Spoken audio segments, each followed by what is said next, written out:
Assalamualaikum warahmatullahi wabarakatuh. Saya Ima Rahma dengan NIM 20651055 dari kelas 3C Akuntansi Manajerial. Video kali ini saya akan mereview kembali kasus Enron. Langsung saja, yang pertama mengenai sejarah singkat Enron. Enron merupakan hasil dari merger dua perusahaan gas alam, yaitu Houston Natural Gas dan Internord. Merger ini dilakukan oleh pebisnis Kenneth Lay pada tahun 1985. Pada awal tahun 1990-an, Lay menginisiasi penentuan harga pasar untuk listrik serta mendorong Kongres Amerika Serikat melakukan deregulasi terkait penjualan gas alam. Hal ini memungkinkan Enron untuk menjual energi dengan harga yang lebih tinggi sehingga berpengaruh positif terhadap keuntungan perusahaan. Kesuksesan ini menempatkan Enron sebagai produsen gas alam terbesar di Amerika Utara sejak tahun 1992. Dengan memiliki kontrak senilai 122 juta dolar Amerika Serikat. Dalam perkembangan usahanya, Enron melakukan strategi diversifikasi dengan merambah bisnis pembangkit tenaga listrik, parby pulp dan kertas, pengolahan air bersih, dan layanan broadband di seluruh dunia. Termasuk juga mendirikan pembangkit tenaga listrik di negara lain seperti di Filipina, Indonesia, dan di India. Yang kedua yaitu latar belakang penyebab. Laporan keuangan Enron yang kompleks menimbulkan pertanyaan dari pemegang saham dan analisis, model bisnis dan praktik tidak etis dari perusahaan ini, antara lain menampilkan data penghasilan yang tidak sebenarnya, serta modifikasi neraca keuangan demi memperoleh penilaian kinerja keuangan yang positif. Kombinasi dari sekian banyak isu ini kemudian menyebabkan kebangkrutan Enron. Di samping itu, Enron menerapkan praktik akuntansi yang dikenal sebagai mark-to-market accounting, di mana pencatatan aset didasarkan pada nilai pasar, bukan pada nilai bukunya. Praktik akuntansi ini juga memungkinkan Enron melaporkan profit berdasarkan proyeksi bisnis, bukan berdasarkan profit sebenarnya. Yang ketiga yaitu kronologi kasus Enron. Berikut ini merupakan awal mula kisah Enron, yaitu pada tahun 1997, Enron membeli perusahaan pembangkit listrik Portland General Electric Corp senilai 2 miliar US dollar.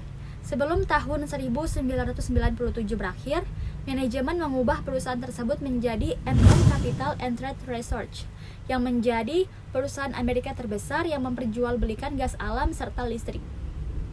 Pendapatan meningkat drastis dari 2 miliar US dollar menjadi 7 miliar US dollar dengan karyawan yang juga tumbuh dari 200 orang menjadi 2.000 orang. Tidak cukup dengan prestasi tersebut, Enron membentuk pula Enron Online pada bulan Oktober tahun 1999. Enron Online merupakan unit usaha Enron yang secara online memasarkan produk energi secara elektronik lewat website. Dalam sekejap, Enron Online berhasil melaksanakan transaksi senilai 335 miliar US dollar pada tahun 2000. Pada bulan Januari tahun 2000, Enron mengumumkan sebuah rencana besar yang amat ambisius untuk membangun jaringan elektronik broadband yang berkecepatan tinggi dengan kapasitas jaringan penjualan bandwidth untuk melakukan penjualan gas serta listrik. Enron membiayai ratusan juta dolar guna melaksanakan program ini. Walaupun keuntungannya belum nampak, namun harga saham Enron di Wall Street melonjak menjadi 40 US dollar, bahkan meningkat menjadi 90,56 US dollar. Sehingga Enron dinyatakan oleh majalah Fortune maupun media lain sebagai one of the most admired and innovative companies in the world selama 6 tahun berturut-turut. Enron menjadi sorotan masyarakat luas pada akhir tahun 2001 ketika terungkapkan bahwa kondisi keuangan yang dilaporkannya didukung terutama oleh penipuan akuntansi yang sistematis, terlembaga, dan direncanakan secara kreatif. Operasinya di Eropa melaporkan kebangkrutannya pada tanggal 30 November tahun 2001 dan 2 hari kemudian, yaitu pada tanggal 2 Desember di Amerika Serikat, Enron mengajukan permohonan perlindungan. Saat itu, kasus ini merupakan kebangkrutan terbesar dalam sejarah akuntansi dan menyebabkan 4.000 pegawai kehilangan pekerjaan mereka. Tuntutan hukum terhadap para direktur Enron setelah skandal tersebut sangat menonjol karena para direkturnya menyelesaikan tuntutan tersebut dengan membayar sejumlah uang yang sangat besar secara pribadi.